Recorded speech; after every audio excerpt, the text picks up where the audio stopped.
Hello friends, आज हम बना रहे हैं आलू चाप। फलाहारी आलू चाप महाशिवरात्रि व्रत के लिए स्पेशली मैंने आलू चाप बनाया है। तो मैंने 2 आलू लिए हुए हैं। तो मैंने बड़े साइज का आलू था तो इसे 2 भागों में कर लिया है, फिर उबाला है। तो ये मैंने 2 आलू लिए हुए हैं और साबूदाना लिए हुए हैं। साबूदाना को अगर आप भिगा दें 2-3 घंटे पहले तो ज़्यादा अच्छा होगा, और अगर नहीं भिगाएं तो भी आप इसे ऐसे भी ले सकते हैं। और मैंने फल्ली दाना लिया हुआ है।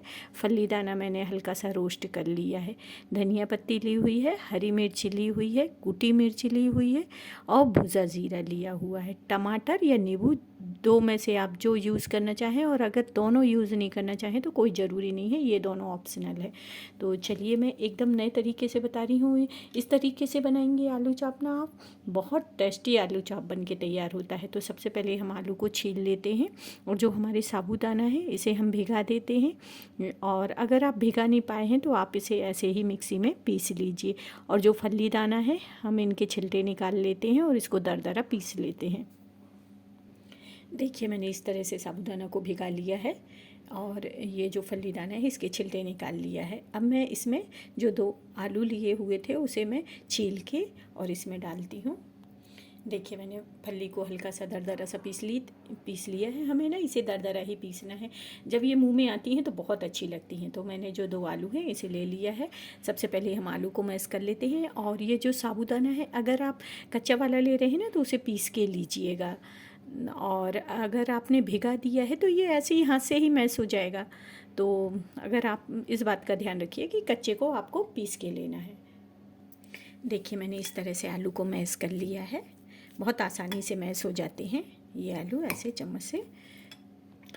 अब मैंने जो हरी मिर्च ली हुई थी इसे बारीक बारीक काट लिया है। अब मैं इसमें हरी मिर्च डाल देती हूँ, और हरी धनिया को भी काट लिया, हरी धनिया डाल देती हूँ, और भुजा ज़ीरा डाल देती हूँ।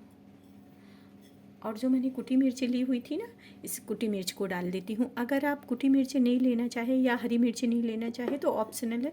अगर आप तीखा पसंद करते हैं तो कुटी मिर्च लीजिए, नहीं तो हरी मिर्च से भी बहुत अच्छे बन जाते हैं। तो अब मैंने इन सबको डाल दिया है। अब जो मैंने फल्ली पीस के रखी हुई थी ना दरदरी जो, उसे डाल देती हूँ। तो इस तरह से मैं फल्ली को भी डाल देती हूँ, और जो मैंने साबूदाना भिगा के रखा हुआ था इसे डाल दे रही हूँ। अगर आप कच्चा वाला ले रहे हैं तो उसे मिक्सी में पीस लीजिएगा।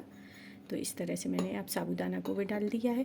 अगर आप इसमें टमाटर डाल रहे हैं तो नींबू नहीं डालिए, और अगर नींबू डाल रहे हैं तो टमाटर नहीं डालिए। और अगर दोनों नहीं डालना चाहे तो कोई ज़रूरी नहीं है कि आप इसमें टमाटर या नींबू डालें, पर मैंने इसमें टमाटर डाला है। और तो मैं बारीक बारीक टमाटर को काट लेती हूँ और इसमें डाल देती हूँ इस तरह से, और मैं इन सबको अब मिला लेती हूँ। देखिए मैंने इस तरह से इसे मिला लिया है। अब मैं इसमें नमक डाल देती हूँ, और नमक को भी हम मिला लेते हैं। नमक अपनी स्वाद के अनुसार डालना है, जितना आप कम ज़्यादा खाना पसंद करते हैं। मैंने आधी छोटी चम्मच करीब नाश्ता की चम्मच में लिया हुआ है। तो अब मैं इस नमक को भी मिला लेती हूँ। देखिए इस तरह से मैंने नमक को भी मिला लिया है। अब मैं इसकी गोल गोल लोइयाँ बना लेती हूँ बॉल की तरह। अब मैं इसकी गोल गोल लोइयाँ बना के एक फ्राई पैन में थोड़ा सा मैंने तेल लिया हुआ है।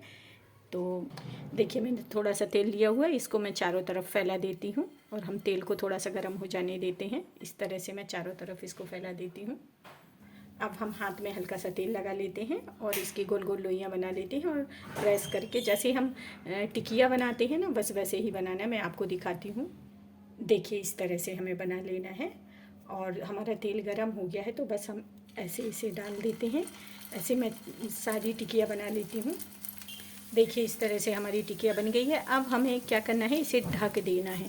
थोड़ी 1-2 मिनट के लिए हमें ढक देना है, फिर हम इसको पलटा देंगे। अब हम इसको खोल के देखते हैं, और हम इसको ना चम्मच की मदद से दूसरी तरफ भी पका लेते हैं, और फिर पलटाने के बाद इसे फिर से की ढक देते हैं। इस तरह से मैंने इसे पलटा दिया है। अब मैं फिर से कि इसको ढक देती हूँ 1-2 मिनट के लिए, और गैस ना एकदम लो करके रखना है हमें। इस तरह से हमें दोनों तरफ इनको सेक लेना है। बहुत अच्छे आलू चाप बन के तैयार होते हैं जो हमारे फलाहारी आलू चाप हैं। तो ये मेरी रेसिपी आपको कैसी लगी प्लीज़ बताइएगा। अगर अच्छी लगे तो प्लीज़ एक लाइक करिएगा। और बनने के बाद आप इसमें ना नींबू का रस हल्का हल्का सा डाल के और फिर खाइए, बहुत टेस्टी लगते हैं। और अगर नींबू का रस नहीं डालना चाहते हो तो कोई बात नहीं, आप टमाटर की चटनी के साथ खाइए, बहुत टेस्टी लगती है। अब जो हमारे आलू चाप हैं देखिए बन के तैयार हो गए हैं, दोनों तरफ बहुत अच्छे से पक गए हैं, बहुत अच्छे बने हुए हैं। तो बस अब मैं गैस बंद कर देती हूँ और इसके ऊपर मैं नींबू का रस डाल देती हूँ।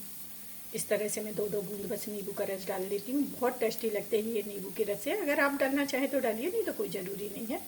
इस तरह से और बस इसे चटनी के साथ खाइए, बहुत टेस्टी लगेंगे। मैं इसे एक प्लेट में निकाल लेती हूँ। देखिए इस तरह से मैंने एक प्लेट में निकाल लिया। बहुत अच्छे कुरकुरे चाप जो आलू चाप हैं ये बनके तैयार हुए हैं हमारे। अगर आप इसमें नींबू डालते हैं ना तो टमाटर की चटनी की भी ज़रूरत नहीं पड़ेगी। मैंने टमाटर की चटनी नहीं बनाया है, ऐसे ही बस ऐसे ही खाइए, बहुत अच्छे बनके तैयार होते हैं हमारे। अगर मेरी ये रेसिपी आपको अच्छी लगे तो प्लीज़ एक लाइक करिएगा।